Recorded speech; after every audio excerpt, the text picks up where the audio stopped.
오늘 본문 말씀은 요한계시록 7장 전체의 말씀입니다. 요한계시록은 다소 어려운 책입니다. 여러 가지 상징들이 나와서 그것을 해석해야 하기 때문입니다. 요한계시록 1장 1절은 이렇게 시작합니다. 예수 그리스도의 계시라. 이는 하나님이 그에게 주사 반드시 속히 일어날 일들을 그 종들에게 보이시려고 그의 천사를 그 종 요한에게 보내어 알게 하신 것이라. 아멘. 사도 요한에게 하나님이 계시를 드러내 보여주십니다. 반드시 그리고 속히 일어날 일들을 환상을 통해서 사도 요한에게 드러내 보여주십니다. 그리고 요한은 자신이 본 그 환상을 가지고 지금 글로 써서 이 요한계시록으로 우리에게 그 환상에 대해 증언하고 있는 것입니다. 사도 요한은 가장 먼저 첫 번째 환상, 어떤 환상이냐? 소아시아 7교회에 대한 환상에 대한 말씀을 전합니다. 소아시아 지역에 있던 7개 교회, 에베소 교회, 서머나, 버가모, 두아디라, 사데, 빌라델비아, 라오디게아, 이 7개 교회들, 이 소아시아에 있던 7개 교회들, 로마의 핍박과 또 박해 속에서 그리고 이단의 공격 속에서 힘겹게 하루하루를 그렇게 견뎌 나가고 있는 7교회들에게 하나님은 사도 요한을 통해서 보여주신 그 환상의 말씀을 통해 위로해 주시고 또 때로는 그들의 잘못한 점을 또 책망도 하시면서 그들이 이 세상에서 성도로서 교회로서 어떻게 살아가야 할지 어떻게 신앙생활을 해야 될지 첫 번째 환상을 통해 보여주셨습니다. 그것이 요한계시록 2장과 3장에 나오는 7교회에 대한 환상입니다. 그 중에서 지난주에 우리가 보았던 에베소 교회의 그 환상의 말씀을 우리가 지난주에 함께 살펴보았습니다. 에베소 교회는 하나님께서 칭찬하실 만한 그러한 행위와 수고와 인내가 있었지만 하나님을 향한 그 처음 마음과 그 처음 사랑과 처음 행위를 잊어버려서 책망받았던 교회가 바로 에베소 교회였습니다. 오늘도 성령이 교회들에게 또 우리 성도들에게 주시는 말씀을 듣고 돌이켜 회개해서 하나님이 기뻐하시는 칭찬할 만한 그 처음 사랑과 처음 행위를 보이는 우리 모두가 되길 간절히 소망합니다. 요한계시록 2장과 3장이 첫 번째 환상이라면 그 다음에 두 번째 환상은 4장부터 16장에 이르는 두 번째 환상입니다. 여기에는 세 가지 환상이 나오는데 7인 환상, 7 나팔 환상, 7 대접 환상입니다. 그런데 이것을 하나의 환상으로 우리가 묶는 이유는 그것이 동일한 뜻을 담고 있기 때문입니다. 그것은 이 두 번째 환상은 타락한 세상을 향한 하나님의 심판의 환상입니다. 세상을 향한 하나님의 심판, 예수 그리스도를 믿지 않는 이 세상 사람들을 어떻게 심판하시는지 이 세 가지의 환상을 통해 말씀하십니다. 오늘 우리가 함께 읽은 이 요한계시록 7장 말씀은 7인 환상 가운데 나오는 말씀입니다. 이 환상은 이렇게 시작합니다. 사도 요한이 열려진 하늘문을 바라보았는데 천상의 그 하늘의 모습을 보게 되는데 그곳에는 하나님의 보좌가 있고 하나님이 그곳에 앉아 계십니다. 그리고 그 보좌 앞에 어린 양 예수 그리스도가 계십니다. 보좌에 앉으신 그 하나님의 오른손에는 두루마리가 들려져 있는데 안팎으로 빽빽하게 글이 쓰여져 있고 그 두루마리는 7인으로 봉해져 있습니다. 아무도 그 하나님의 오른손에 있는 그 두루마리를 펴지 못하는데 어린 양 예수 그리스도께서 그 하나님의 오른손에 붙들려 있는 그 두루마리를 취하여서 그 두루마리에 봉하여진 7인을 차례로 하나씩 어린 양 예수 그리스도께서 떼십니다. 그것이 바로 7인의 환상입니다. 그 인 하나를 뗄 때마다 하나님의 심판이 더욱 구체화됩니다. 그래서 요한계시록 6장에 보면 그 첫 번째 인을 떼는 것에서부터 6번째 인을 떼는 것까지 기록되는 장면이 요한계시록 6장에 나옵니다. 그리고 7번째 인을 떼는 장면은 요한계시록 8장에 등장합니다. 6장에 6번째 인까지 그리고 8장에 7번째 인이 등장하고 오늘 그 사이에 7장의 말씀입니다. 오늘 말씀은 이 7인 환상 한 가운데 들어가 있는 그러한 사이에 들어가 있는 내용입니다. 막간이라는 말이 있습니다. 우리가 흔히 이제 쉽게 사용하는 말 가운데 하나인데, 뭐 막간을 이용해서 제가 잠시 안내 말씀을 드리겠습니다라고 할 때 이제 막간이라고 말하는데, 여기서 이 막간은 연극에서 한 막이 끝나고 그 다음 막이 시작할 때까지 그 사이의 시간을 막간이라고 한다고 합니다. 막과 막 사이의 시간이 막간인데, 지금 요한계시록 7장은 그렇게 6장과 8장 사이에 들어가 있는 막간의 그런 이야기입니다. 여섯 번째 인과 일곱 번째 인 사이에 등장하는 그 막간의 시간에 어떠한 일이 있는가를 보여주는 환상입니다. 이 환상 가운데에서 보여지는 것은 이 심판이 계속되어야 맞는데, 인을 뗄 때마다 하나님의 세상을 향한 심판이 임하게 되는데, 여섯 번째까지 계속 임하다가 잠시 멈추고, 그리고 나서 마지막 일곱 번째 인을 떼고 심판이 임하는 것이 그려집니다.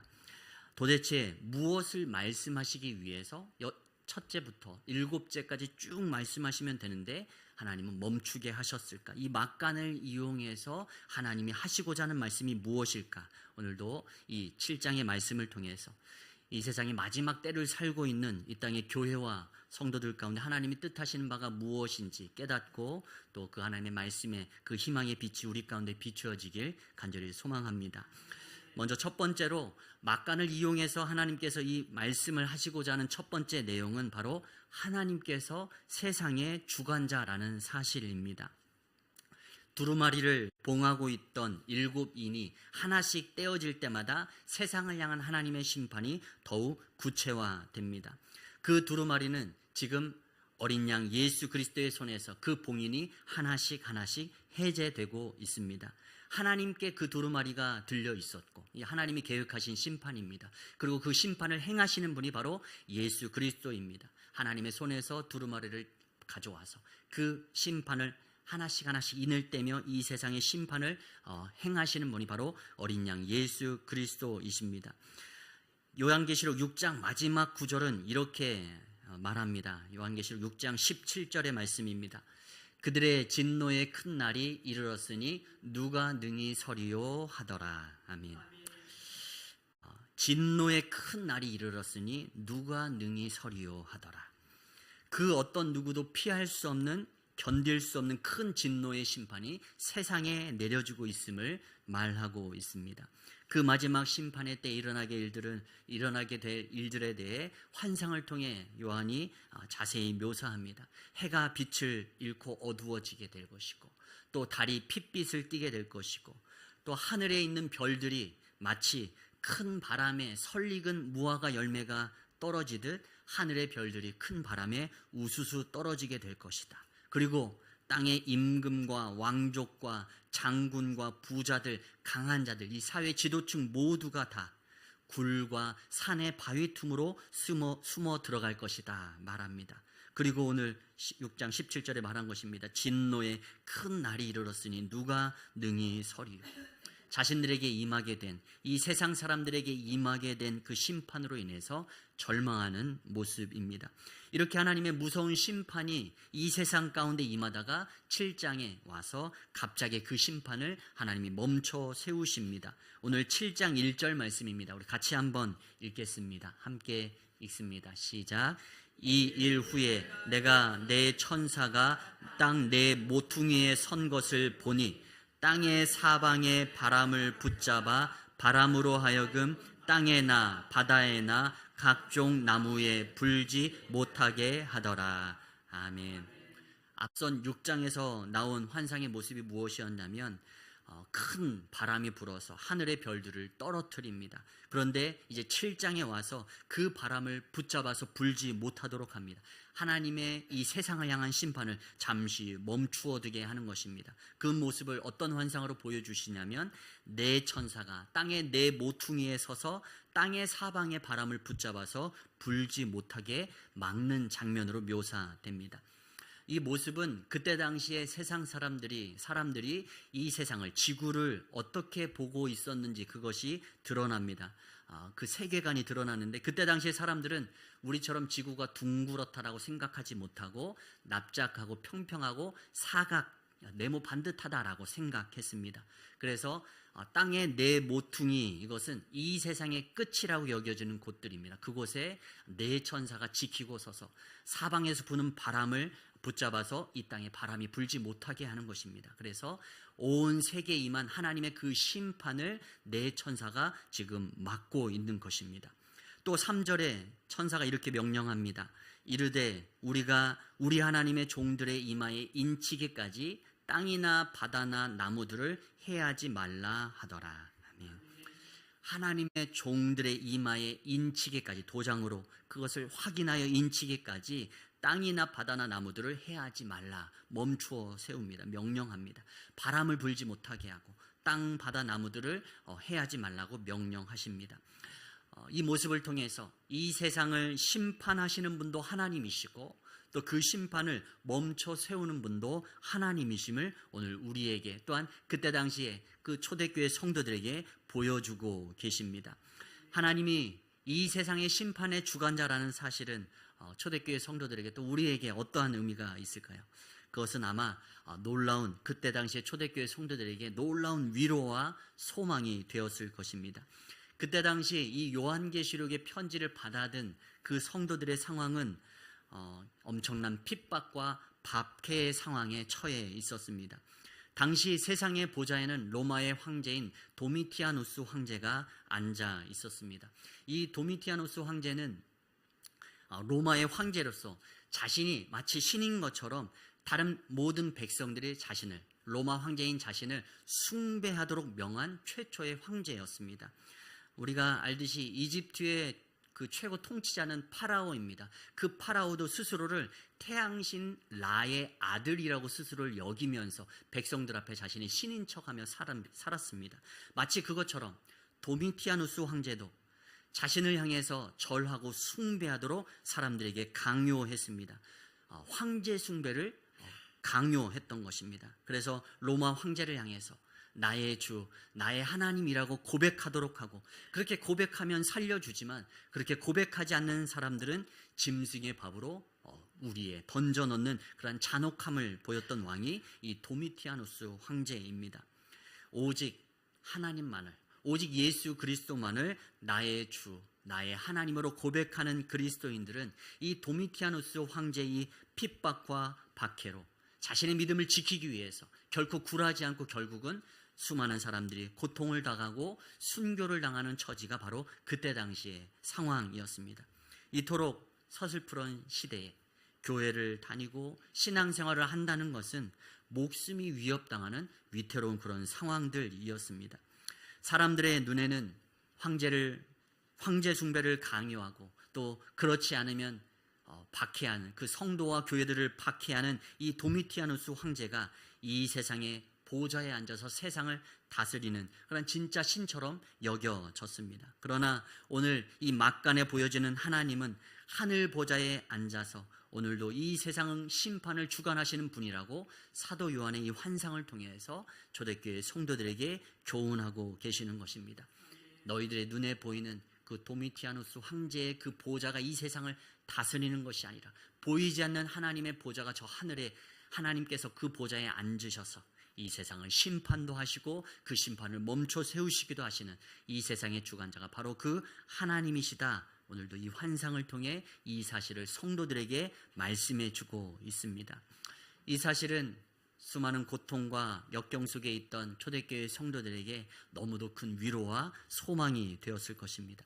우리의 육신의 눈으로는 보이지 않지만 하나님께서 하늘 보좌에 앉아서 오늘도 이 세상의 모든 것을 주관하시고 심판하시는 하나님이신 줄 믿습니다. 오늘 그 하나님을 온전히 영의 눈으로 바라보고 믿고 의지하는 우리 인생 되길 소망합니다. 뿐만 아니라 이 도미티아누스 황제뿐만 아니라 또 하나의 실제적인 그런 성도들에게 어려움이 있었는데, 그때 당시에 이 상인들은 이 장사와 거래를 하려고 상인들의 연합인 길드에 가입을 해야 했습니다. 그래서 어떤 거래를 하기 위해선 그 연합체 안에 들어가야 되는데 하나님을 섬기는 성도들은 이 거래에 참여하기 힘들었습니다. 왜냐하면 거래를 하려면 이 거래를 하기 전이나 거래를 한 후에 이 우상을 향해서 절하고 또 제사를 하는 것이 그 길드에 속한 사람들의 일반적인 행태였습니다.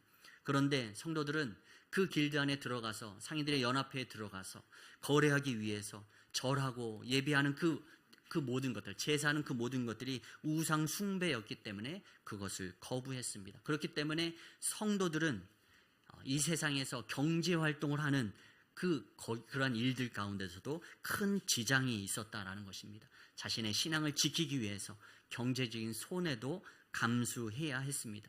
이처럼 그때 당시에 성도들은 자신의 목숨을 걸어야 했고 때로는 경제적인 손해까지도 감수해야 됐습니다. 자신의 신앙을 지키기 위해서.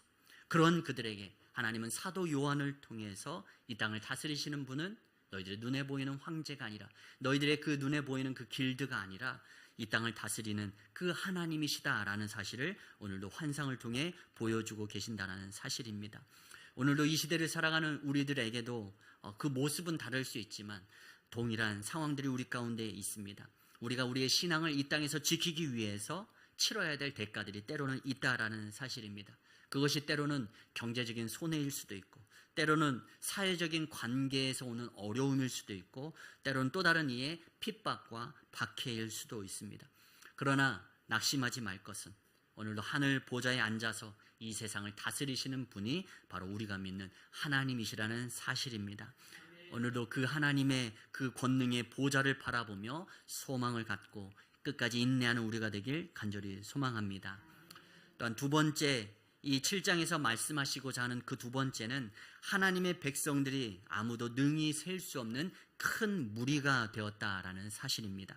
오늘 7장 4절의 말씀입니다. 우리 같이 한번 7장 4절 함께 읽겠습니다. 내가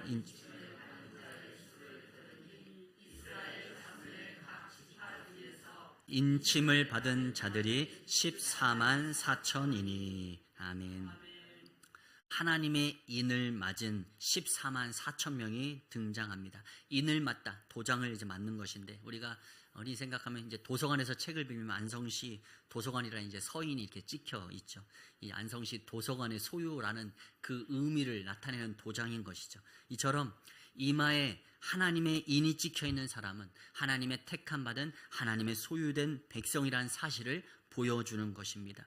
그리고 그렇게 이마에 그 하나님의 인을 맞은 사람들은 이 세상에 임하게 되는 심판 가운데서 하나님이 제외시켜 주시는 것입니다. 그런데 그 인침받은 자의 수가 몇 명인가 하면 14만 4천 명입니다. 이 14만 4천 명에 대한 것들로 많은 이단들이 자신들만이 구원받을 수 있는 구별된 사람들이라고 막 주장하는데 그렇지 않습니다. 이 14만 4천 명은 하나님이 뜻하시는 이 환상 속에서 보여주시는 14만 4천 명의 이 숫자는 상징적인 숫자입니다. 요한계시록은 수많은 상징적인 숫자들이 등장하는데 오늘 24만 4천도 마찬가지입니다. 완전수가 12고 또 7이 있습니다. 그런데 또 이 12 곱하기 12로 나오는 이 144 또한 완전수입니다. 완전의 완전을 곱해서 완전한 수가 되는 것입니다. 그리고 여기에 1000이 곱해졌습니다. 1000은 많은 숫자를 의미합니다. 그래서 완전히 많다라는 뜻을 가진 숫자가 바로 14만 4천 명이 지닌 그 숫자의 의미입니다. 이마에 인을 맞은 사람의 숫자가 14만 4천 명이다라는 뜻은 하나님의 인침받은 하나님의 백성들의 그 숫자가 매우 많다라는 것을, 하나님의 그 완전한 백성들이 매우 많다라는 것을 이 14만 4천 명을 통해 우리에게 보여주시고 상징해서 보여주시는 것입니다. 또한 9절에서는 그 하나님의 백성에 대해 이렇게 묘사합니다. 오늘 9절 말씀 같이 한번 읽겠습니다. 함께 읽습니다. 이 일 후에 내가 보니 각 나라와 족속과 백성과 방언에서 아무도 능히 셀 수 없는 큰 무리가 나와 흰 옷을 입고 손에 종려 가지를 들고 보좌 앞과 어린 양 앞에 서서. 아멘. 하나님의 백성에 대해서 각 나라와 족속과 언어를 쓰는 각기 열방 가운데서 모여든 그 사람들 가운데에서 아무도 셀 수 없는 큰 무리가 나와서 보좌 앞에 앉으신 하나님과 그 앞에 있는 어린 양 예수께 찬양하고 흰 옷을 입고 찬양한다라고 오늘 9절과 10절 말씀에서 묘사하고 있습니다. 하나님의 백성들이 여기서는 흰 옷을 입고 또 보좌 앞과 어린 양 앞에 서서 찬양하는 모습으로 묘사됩니다. 그 하나님의 백성들이 입은 흰 옷에 대해서 14절은 이렇게 설명합니다. 어린 양의 피에 그 옷을 씻어 희게 하였느니라.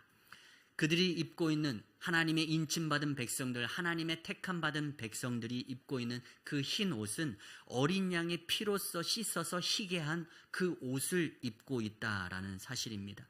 어린 양 예수 그리스도를 믿고 그 예수 그리스도의 보혈의 그 공로로 말미암아서 깨끗해진 그 흰 옷을 입은 하나님의 백성들이 하늘에서 하나님을 향해 또 예수 그리스도를 향해 찬양합니다. 이 두 가지의 상징이 나타납니다. 14만 4천 명, 완전한 하나님의 백성의 숫자, 그것이 많다라는 것을 의미합니다. 또 흰 옷을 입은 무리들은 인간의 힘으로 능히 셀 수 없는 큰 무리라고 말씀하고 있습니다.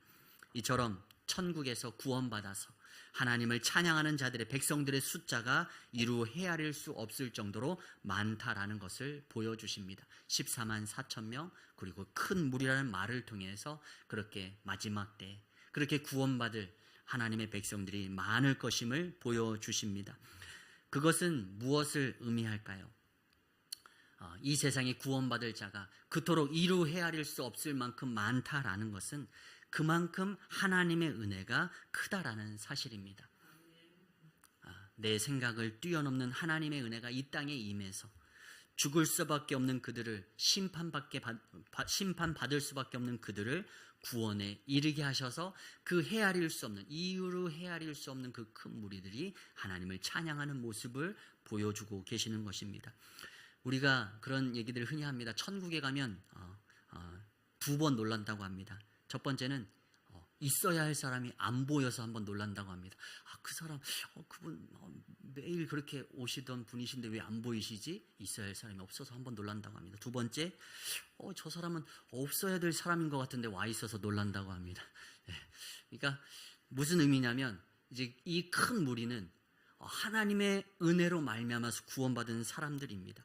내 생각으로 보면 그 사람은 구원받을 것 같은데 그건 내 생각일 뿐 하나님의 관점은 다른 것이죠. 그 사람은 구원받지 못할 것 같은데 와 있습니다. 나는 놀랍니다. 그런데 하나님은 그 관점으로 보지 않아요. 그 안에 예수 그리스도를 믿는 믿음이 있으면 그는 구원받는 것입니다. 내가 생각했던 사람뿐만 아니라 하나님의 보시기에 합당한 자들이 그 큰 무리 안에 속해져 있습니다. 그것은 무엇을 의미합니까? 우리는 부족하고 연약하지만 하나님의 그 크신 은혜로 말미암아서 구원받아 큰 무리를 이루어서 하나님을 찬양하게 될 것이 우리가 하늘에서 경험하게 될 그 예배의 모습이라는 사실입니다. 하나님이 그 큰 무리를 품어주시는데 우리가 천국에서 갸우뚱할 이유가 무엇이 있습니까? 저 사람은 아닌 것 같은데, 그렇다면 나를 바라보는 또 다른 사람은 또 갸우뚱하지 않겠습니까? 너도 왔냐? 이렇게 생각하지 않겠습니까? 제가 누군가를 보고 놀랐는데 또 다른 사람이 저를 보고도 놀랄 수 있지 않겠습니까? 근데 그런 것이죠. 우리 인간의 눈은 연약하고 또 자기중심적이기에 우리가 보기엔 놀랄만한 일이지만 그렇지 않다는 것입니다. 하나님의 크신 은혜 안에 우리 모두가 구원받을 그 큰 무리 안에 속하게 될 것이라는 사실을 우리가 그 큰 은혜 앞에서 우리가 깨닫게 되길 간절히 소망합니다. 하나님은 그 어떠한 차별도 두지 않으십니다. 예수 그리스도를 믿고 죄 사함 받은 모든 성도를 하나님은 구원하여 주십니다. 성령의 인치심으로 예수를 구주로 고백하게 만드시고 또 예수 그리스도의 피로 정결함을 받아 흰옷을 입어 주님을 찬양하게 하십니다. 하나님의 인침을 받은 자, 그리고 예수 그리스도의 피로 깨끗하게 씻어 흰옷을 입은 자, 그들이 무엇인가를 잘해서 지금 그곳에 서 있는 것이 아니라 하나님의 은혜가 그토록 크시기에, 그토록 오직 예수 그리스도의 보혈의 능력으로 그들을 깨끗게 해 주셨기 때문에 그들이 큰 무리에 속해져 있어 하나님을 찬양하고 예수님을 찬양할 수 있는 것입니다. 오늘도 그 예수 그리스도의 보혈의 은혜가 있기에 오늘도 우리가 여기에 있을 수 있는 줄 믿습니다. 그리고 저 하늘에 흰 옷을 입은 무리도 그 은혜로 하나님을 찬양하고 있습니다. 그런데 중요한 것은 이 땅에서 살아가는 우리에게는 구원받은 자의 무리가 잘 보이지 않습니다. 그 하늘에서는 이루 헤아릴 수 없는 큰 무리가 하나님을 향해 찬양하고 있는데 이 땅에서는 찾아보려고 해도 믿는 사람들이 잘 보이지 않습니다. 눈을 씻고 찾아보아도 이 세상에서 이 직장생활, 우리가 직장생활 하는데 직장생활에서 마치 나 혼자 신앙생활하는 것 같습니다. 몇 명 되지 않습니다. 직장생활하는 사람 가운데도 믿는 사람 찾기가 힘듭니다. 친구 중에서도 신앙생활하는 사람 많지 않습니다. 우리가 보았을 땐 다 믿지 않는 사람들인 것 같고 나만 예수 믿는 것 같고 정말로 소수의 사람만 예수 믿는 것 같습니다. 우리의 눈으로 보았을 땐 정말로 점점 교회가 이 세대 가운데 축소되어져 가고 약화되어져 가고 없어질 것만 같은 그런 위기 상황 가운데 있고 낙심하고 좌절할 만한 그러한 모습으로 이 세상에 믿는 자들이 찾기 힘듭니다. 그러나 오늘 요한에게 영적인 눈을 열어서 그 하늘의 큰 무리를 보여주십니다. 환난 속에서 나 혼자라고 여겼던 우리 성도들에게 눈을 열어서 지금 너희들의 눈에 보이는 자는 작을지 모르지만 그렇지 않다. 하늘에서 하나님을 찬양할 자들은 구원받아 하나님을 찬양하고 예수님을 찬양할 자들은 이루 헤아릴 수 없이 큰 무리일 것이다. 그렇게 큰 무리를 보여주시며 우리를 위로해 주십니다. 우리의 눈에는 작은 소수의 연약한 무리로 보일지 모르지만 하나님은 그들 가운데 큰 은혜를 베푸셔서 돌이키게 하시고 마지막 심판의 때 구원받아 정말로 큰 무리, 이루 헤아릴 수 없는 큰 무리가 하나님을 찬양하게 하실 줄 믿습니다. 열왕기상 19장에 보면 엘리야 선지자의 이야기가 등장합니다. 엘리야 선지자 능력의 선지자이죠. 바알과 아세라 850명을 상대로 승리했던 놀라운 하나님의 선지자입니다. 그런데 엘리야가 그 왕후 이세벨의 위협 앞에서 죽음의 위협을 느끼고 도망쳐서 로뎀 나무 아래에 지쳐 쓰러집니다. 그때 하나님이 그 로뎀 나무에 쓰러져 있는 그 엘리야에게 천사를 보내서 떡과 물을 먹이고 다시금 힘을 차리도록 용기를 북돋아 주십니다. 엘리야는 하나님이 주신 그 음식과 물을 먹고 힘을 내서 하나님의 산 호렙까지 이르게 됩니다. 그곳에서 엘리야는 하나님께 이렇게 말합니다. 열왕기상 19장 14절입니다. 그가 대답하되 내가 만군의 하나님 여호와께 열심히 유별하오니 이는 이스라엘 자손이 주의 언약을 버리고 주의 제단을 헐며 칼로 주의 선지자들을 죽였음이오며 오직 나만 남았거늘 이제 그들이 내 생명을 찾아 빼앗으려 하나이다. 아멘. 엘리야 선지자는 지금 좌절 가운데 낙심 가운데 주님 하나님께 지금 기도하고 있습니다.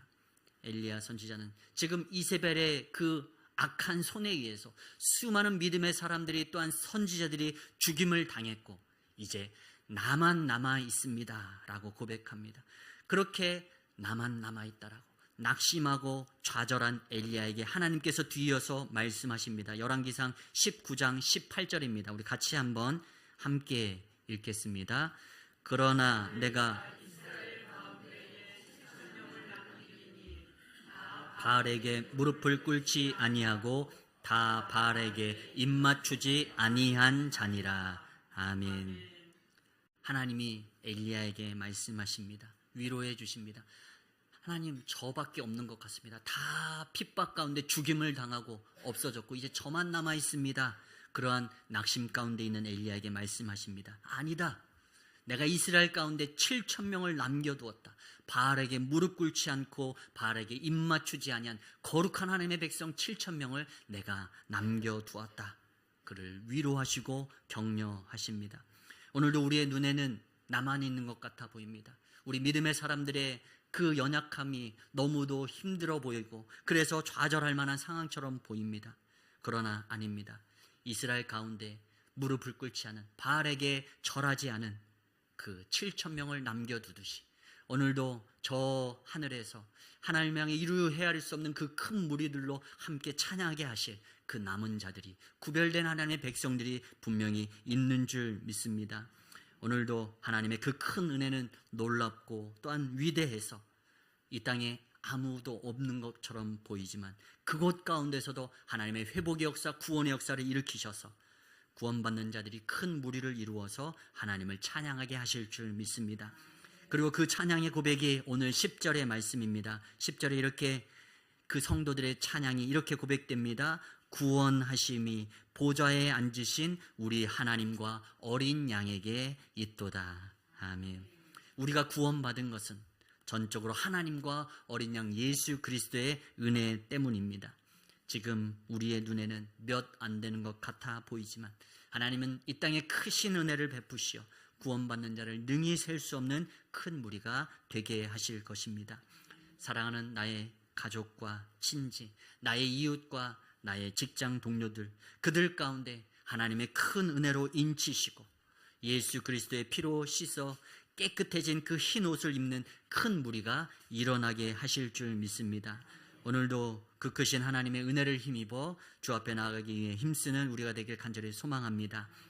또한 마지막으로 막간을 이용해서 하나님이 이 요한계시록 7장에서 말씀하시고자 하는 그 세 번째는 바로 하나님께서 그 하나님의 백성들을 돌보신다는 사실입니다.